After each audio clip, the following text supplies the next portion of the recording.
দেখছেন কলকাতা টিভি, ভাস্বতী রয়েছে আপনাদের সঙ্গে। আর যে খবরের শুরুতে নজর রাখবো, মহাকুম্ভে অগ্নিকাণ্ড এবং বিকেল 4:30টার দিকে আগুন লাগার খবর সামনে আসে। তবে মহাকুম্ভের আগুন এই মুহূর্তে নিয়ন্ত্রণে, এমনটাই জানালেন উত্তরপ্রদেশের ডিআইজি। অগ্নিদগ্ধ 18টি তাঁবু।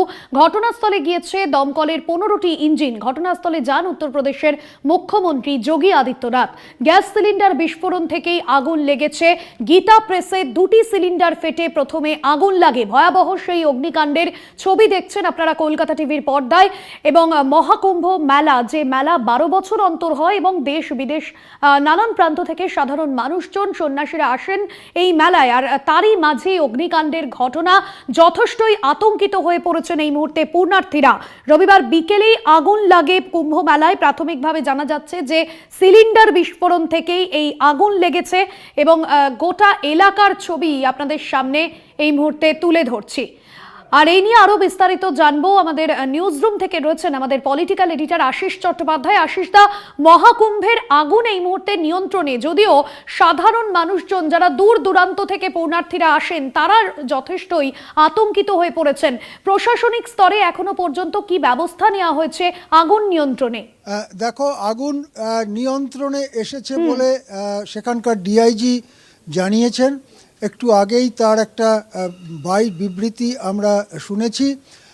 যেটা জানা যাচ্ছে সেটা হচ্ছে বিকেল 4:30টার ঘটনা।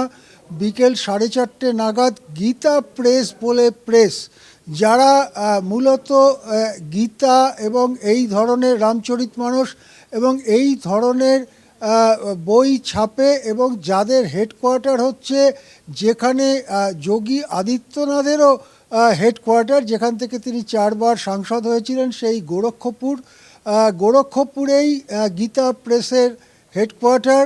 তারা এখানে একটি স্টল দিয়েছিল। তারা সব এই ধরনের হিন্দু ধর্মীয় মেলাতে যায়, বড় হিন্দু ধর্মীয় মেলাতে যায়। এই গীতা প্রেসের কিন্তু দীর্ঘ ইতিহাস আছে। গীতা প্রেস 101 বছর বয়সী একটি পুস্তক প্রকাশনা, যাদের যাত্রা শুরু হয়েছিল 1923 সালে। এবং এই প্রেসের শতবর্ষ পূর্তি উপলক্ষে তৎকালীন রাষ্ট্রপতি রামনাথ কোবিন্দ উৎসবের সূচনা করেছিলেন। 2023 সালে গান্ধী শান্তি পুরস্কারও দেওয়া হয়েছে গীতা প্রেসকে।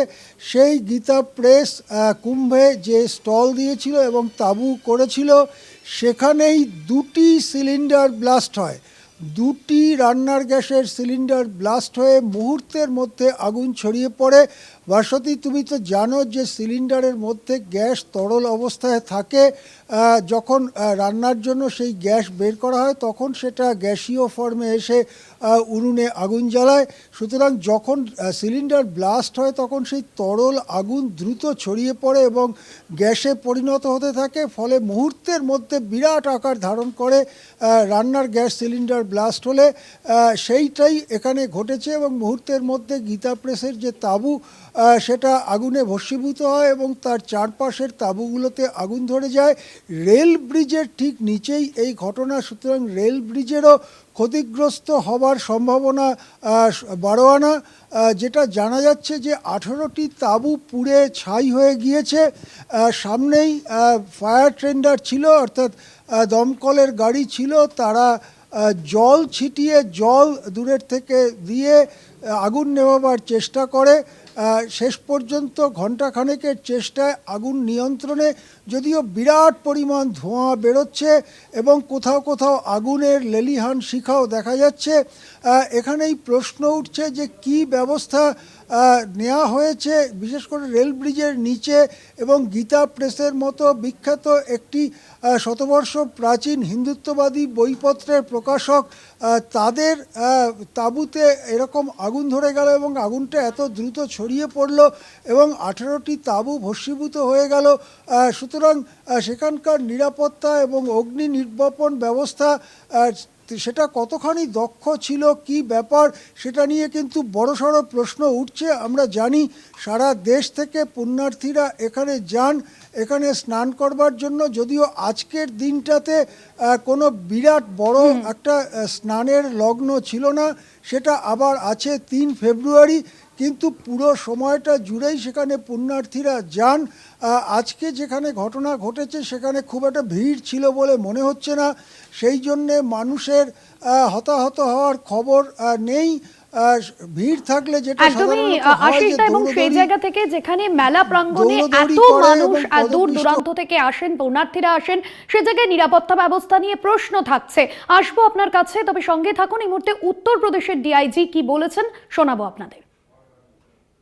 देखिए ये गीता प्रेस के टेंट्स पे कुछ पे आग लगी है, अखाड़े में आग नहीं लगी है और कोई जन हानि इसमें नहीं हुई है। There is no loss of life और हमारी रेस्क्यू टीम्स जो हैं वो लगी हुई है। कितनी आग है, कहाँ पे लगी है, ये सारी चीज़ अभी पता कराई जा रही है, सर्वे इसका कराया जा रहा है कितने टेंट्स में लगी है। लेकिन मैं आप लोगों को ये बता रहा हूँ कि पैनिक कोई ना करे, सही चीज़ लोगों में प्रसारित हो। इसमें कोई जनहानि रिपोर्टेड नहीं है और आग कंट्रोल में है। আশিস দা রয়েছেন আমাদের সঙ্গে। আশিস দা, সেক্ষেত্রে মহাকুম্ভ মেলা, এবং যে মেলা প্রত্যেক 12 বছর অন্তর হয়, এবং সেই মেলায় এই যে নিরাপত্তা ব্যবস্থা, অগ্নি নির্বাপক ব্যবস্থা বা দমকল বাহিনীর কাছে প্রশিক্ষিত দমকল কর্মীরা যারা তৎক্ষণাৎ সেখানে পৌঁছে যাবেন, সে জায়গা থেকে কি আগে ভাগে কোনো রকম কোনো ব্যবস্থা রাখা হয়নি? নিরাপত্তা, অগ্নি নির্বাপক ব্যবস্থা, এই সব কিছুতে কি ফাঁক ছিল? প্রশ্ন থাকছে তো এই বিষয়ে।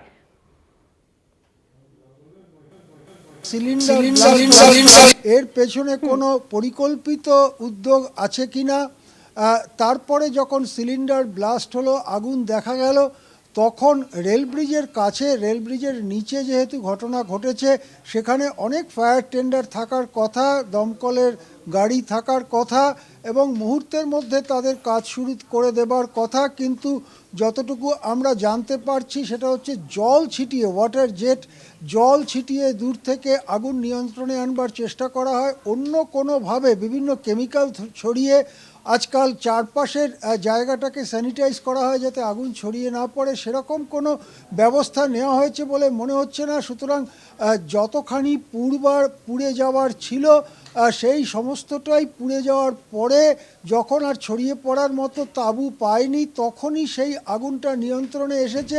এই রকমই একটি ভয়ানক ছবি আমাদের চোখের সামনে ভেসে উঠছে। এবং সৌভাগ্যক্রমে আজকে কোনো বড় শাহী স্নান ছিল না, সেটা আবার 3 ফেব্রুয়ারি হবে, এবং ভিড় ছিল না বলেই মনে হয়। সেই জন্যে খুব দৌড়দৌড়ি বা পদপিষ্ট হয়ে মৃত্যু বা আহত হওয়ার ঘটনা ঘটেনি। ভিড় থাকলে সেখানে কি পরিস্থিতি হতো সেটা ভাবতেও শিউরে উঠছি। কুম্ভ মেলা কিন্তু মাঝে মাঝেই হয়, 12 বছর অন্তর যেমন পূর্ণ কুম্ভ হয়, তেমনি 6 বছর অন্তর অর্ধকুম্ভ হয়। এছাড়াও ভারতে বিভিন্ন জায়গায় বড় বড় এই ধরনের মেলা সমাবেশ লেগেই থাকে। কিন্তু এই ধরনের অগ্নিকাণ্ডের ঘটনা আমার তো অন্তত মনে পড়ছে না। 1998-এর সেই হরিদ্বারে যে বিরাট পূর্ণকুম্ভ হয়েছিল, সেই কুম্ভ থেকে আমরা খবর রাখি, কিন্তু এই ধরনের অগ্নিকাণ্ডের ঘটনা একেবারেই অদ্ভুত ধরনের। বিশেষ করে গীতা প্রেস, সেটি একটি শতবর্ষ প্রাচীন প্রেস, সেখানে কিভাবে দুটো সিলিন্ডার পাশাপাশি ব্লাস্ট হয়ে গেল সেটাও কিন্তু আমাদের সবাইকেই ভাবাচ্ছে ভাস্বতী। একদমই, এবং সে জায়গায় অগ্নি নির্বাপক ব্যবস্থা এবং সমস্ত বিষয়, যে দমকল কর্মীদের আলাদাভাবে কোনো প্রশিক্ষিত বাহিনী কেন ছিল না, এই বিষয়গুলো নিয়ে প্রশ্ন উঠছে। ধন্যবাদ জানাবো আশিস দা আপনাকে।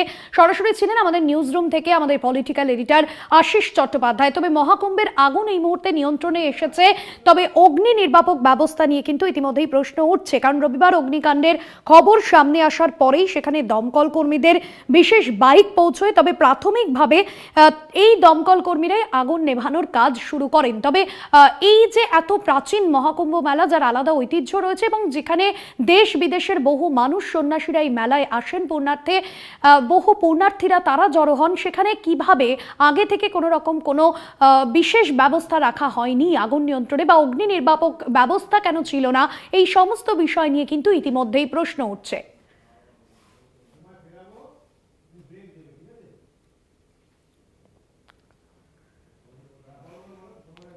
ঘটনাস্থলে পরিদর্শন করেছেন মুখ্যমন্ত্রী যোগী আদিত্যনাথ। তবে মহাকুম্ভের আগুন এই মুহূর্তে নিয়ন্ত্রণে, এমনটাই জানিয়েছেন উত্তরপ্রদেশের ডিআইজি। অগ্নিদগ্ধ 18টি তাঁবু। ঘটনাস্থলে গিয়েছে দমকলের 15টি ইঞ্জিন। ঘটনাস্থলে যান উত্তরপ্রদেশের মুখ্যমন্ত্রী যোগী আদিত্যনাথ। গ্যাস সিলিন্ডার বিস্ফোরণ থেকেই আগুন লেগেছে। গীতা প্রেসের 2টি সিলিন্ডার ফেটে প্রথমে আগুন লাগে এবং তারপরেই সেই লেলিয়ান শিখা চারদিকে ছড়িয়ে পড়ে এবং সমগ্র এলাকা ধোঁয়ায় ছড়িয়ে পড়ে এবং সেই ছবি আপনাদের সামনে তুলে ধরলাম।